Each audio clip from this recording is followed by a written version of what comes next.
think that's one of the hard things. Like when your life is split between two different countries, there are things from both countries that you absolutely want and need every single day.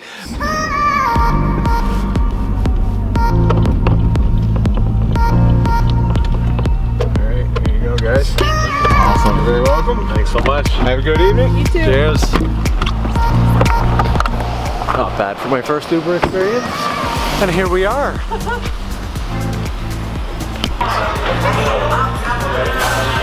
Oh, who's this guy? Hi everybody. Hey man. All right, so you guys remember that clip of the like crazy martial arts and flipping I showed you? This is one of the guys I used to do it with. We got a couple more people here. This is Derek. Natasha, good to meet you, Natasha. Nice to meet you too. Never shake with your left hand, this is very rude. And then we got John and Katie there. Okay, so people have already started to filter out. I've been so busy all night that I haven't had the chance to introduce a few people. This is Nikki. Hello. Nikki's a rock star. We actually met back in high school? Yeah, I think even before high school, I forget. You used to work at the guitar store that I frequented. So, anyways, thanks for coming out. Of course. Thanks for coming back to us once in a while. Yeah, I mean, I tried. Can I touch his beard? I can't get over it. It's beautiful. Look, his beard is beautiful.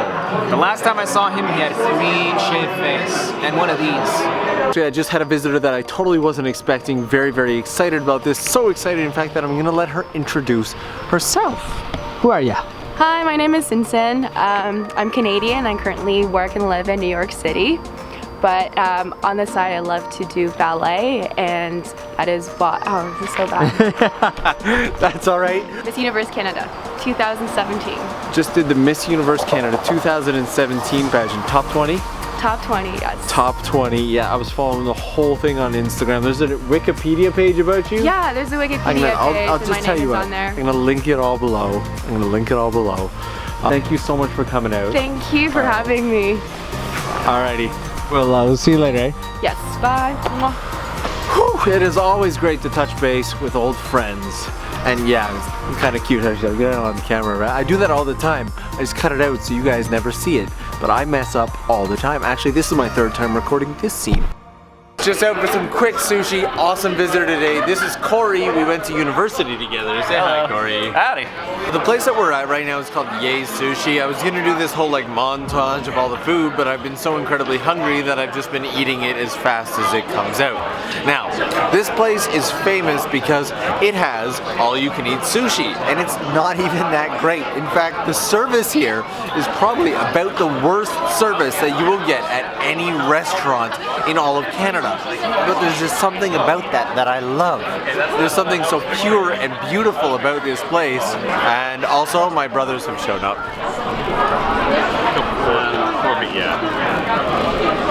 Look at those beards. Whew.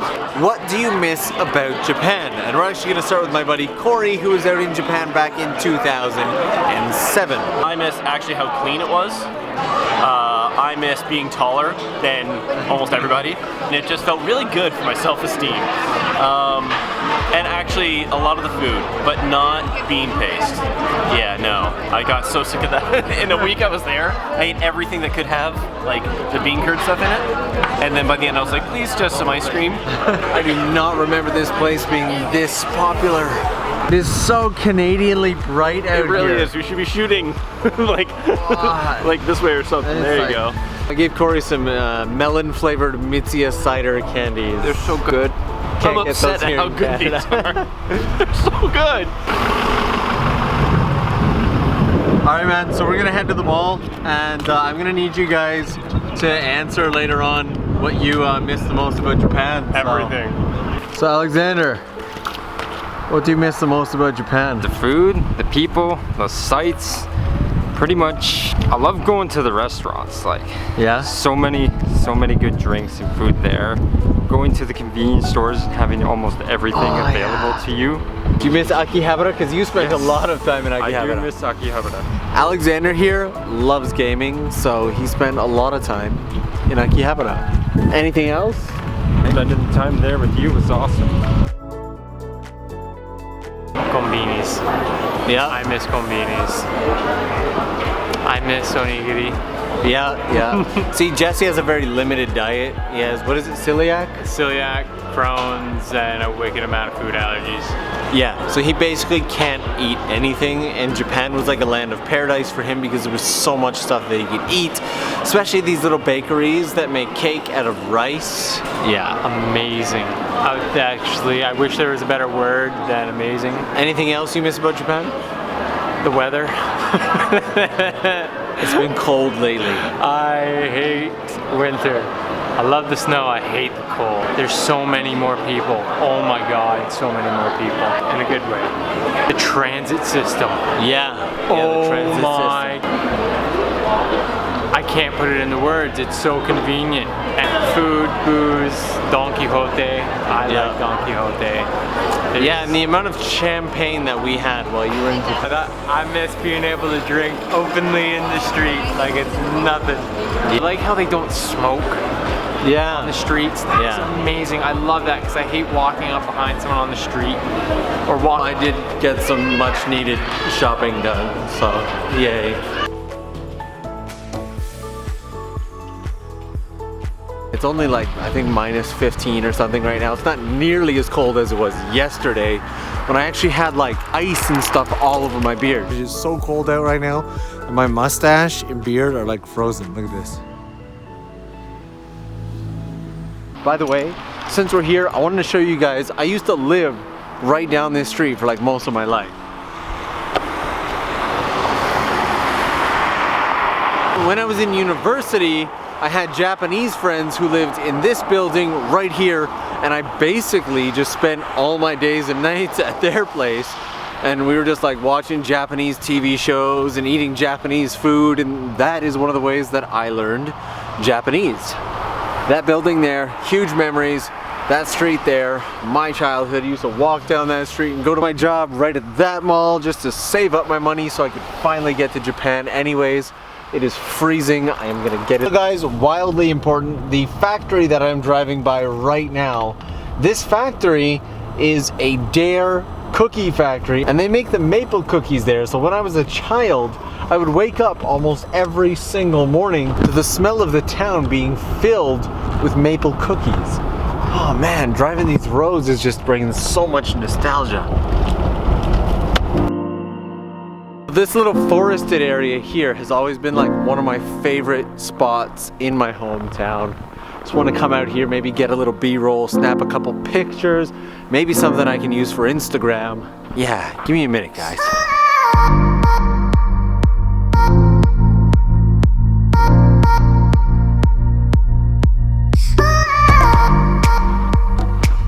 I've got to be pretty careful here because it's a fairly steep drop down there. Funny story, my dad and I came out here to do some fishing when I was a kid, and we tried to get down this hill right here, which, needless to say, that adventure did not end well. We are gonna go visit my buddy Matt, who I used to teach Japanese to many years ago, and his family. He has a lovely wife and a whole bunch of little kids.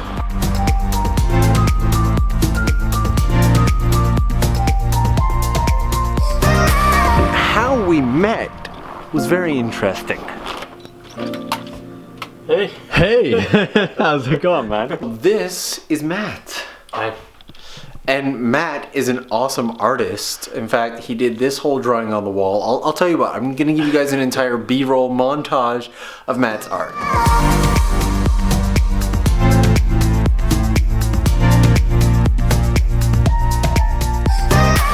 See, told you, amazing artist, amazing artist. And we met how many years ago? 8 years. How did we meet? Through Kijiji.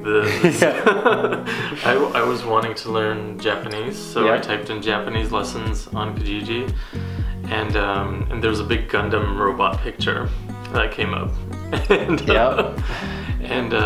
So then I got in touch with you, and I drove up to a random neighborhood, and I'm like waiting because I was early, and then I saw this car skid into the driveway, and this guy with spiky black hair come out with to like bookend.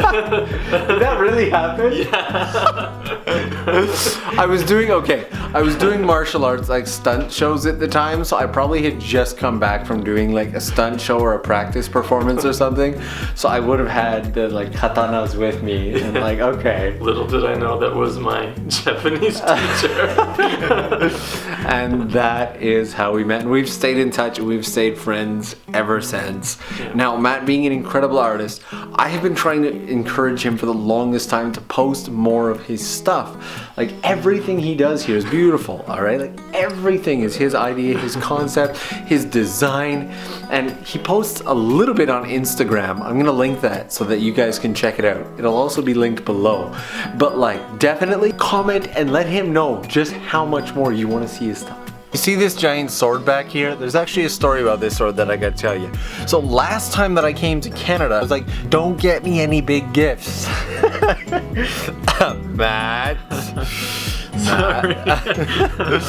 And Matt's like, well, you know, it's big, but it's really awesome, so I just had to get one for you. So I have a matching one of these that is too big for me to bring back to Tokyo, so it's at my parents' place here in Canada still, and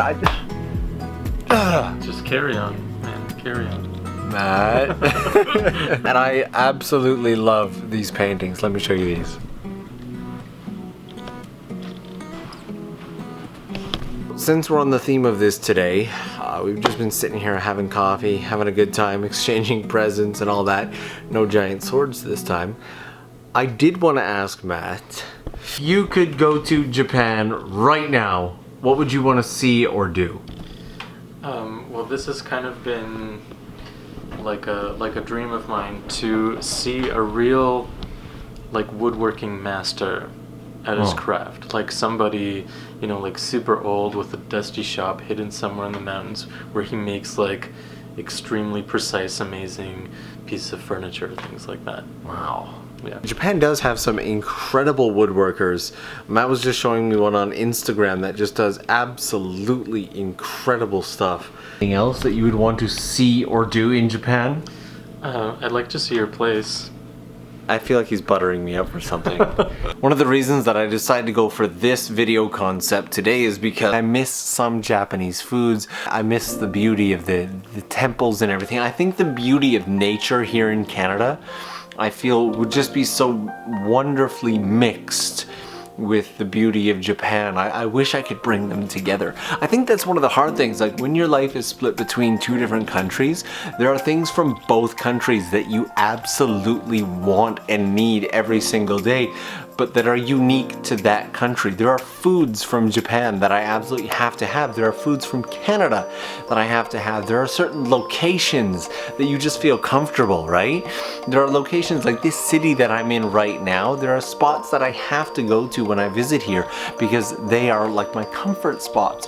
But if I'm away from Japan for too long and I haven't been to the spots in Japan that I value so much, like the area of Asakusa, if I go too long without being there, I just crave Asakusa. And it's one of those great challenges of having your life split between two places.